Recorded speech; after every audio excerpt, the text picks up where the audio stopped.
Namhlanje uluntu lwaseMotherwell, imibutho yezopolitiko kunye namatshantliziyo athi alwele amalungelo abasetyhini nabantwana aphume ngobuninzi ukuya kwinkundla kamantyi yaseMotherwell ememelela ukuba umfundisi uSonwabo Nqayi angasifumani isicelo sebheyile. Kungoku nje eli tyala limiselwe umhla we-11 kule nyanga, nalapho kulindeleke ukuba le ndoda eneminyaka engama-39 ifake isicelo sebheyile ze ifumane negqwetha eliza kumela. All we ask is that our justice system shouldn't fail us once again. I am tired. I cannot protect these kids by myself alone.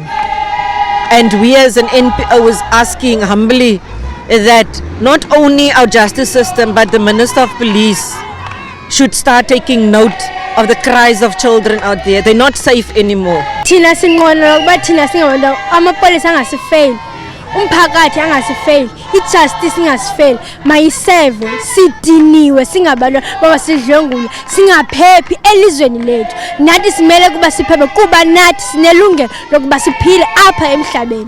Thina si-EFF Friday le case imiso for Friday kuthiwa kuzakwenziwa i-formal bail application.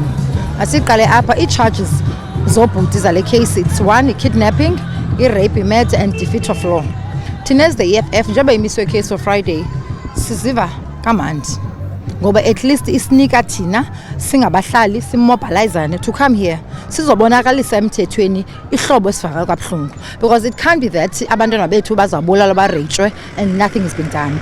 So we are very happy. This man does not deserve justice. Umntana luswelekileyo sithi abahlali mabaphakame masiyilwe lento, asizomani sizala abantwana babulelwe ngabantu and nothing is being done. Into esibonayo apha i-criminals zinamalungelo more than abantu bahlukunyezwayo. So sithi down with GBV.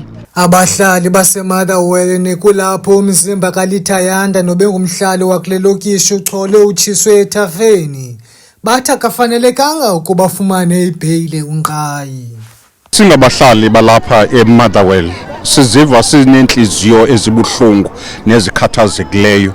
Iyo lonto usibona singungene apha sizokubonakalisa amandla nathi okokuba ngaba sizogcwala emswaneni kunye nosapho oluluthe lathathela umntana walo esemncikane eneminyaka eli-12. Noko ayomeko enhlelena esingayithandiyo ukuba ngaba ibe yimeko eqhubekekayo. Sizokulwa lonto ke ngoku, sizokuvakaliswa ukuba ngaba sithi enough is enough. Sintoni nasijongwa ngamazwe aphesheya kuba abantu abaningi bababulala ngabantwana babo, sijongwa njani sizizwe? Ngoku lixesha lokuba silwe sithi singabahlali baseMotherwell nophina umuntu kulo country alwe abantu abulala abantwana nabafazi.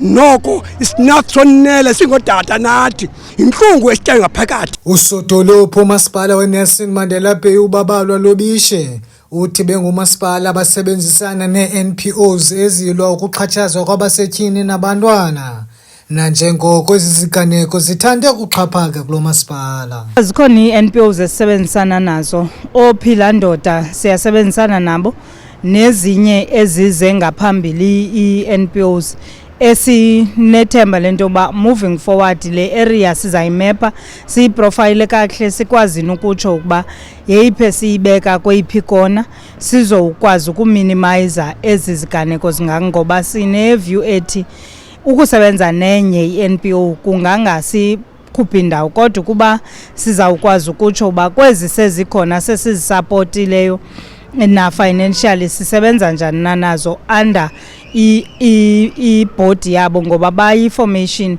e-organized ekhokelwa ngutata uGqiba apha eNelson Mandela. Sikwazi ubona uba umahluko sikwazi umwenza njani na.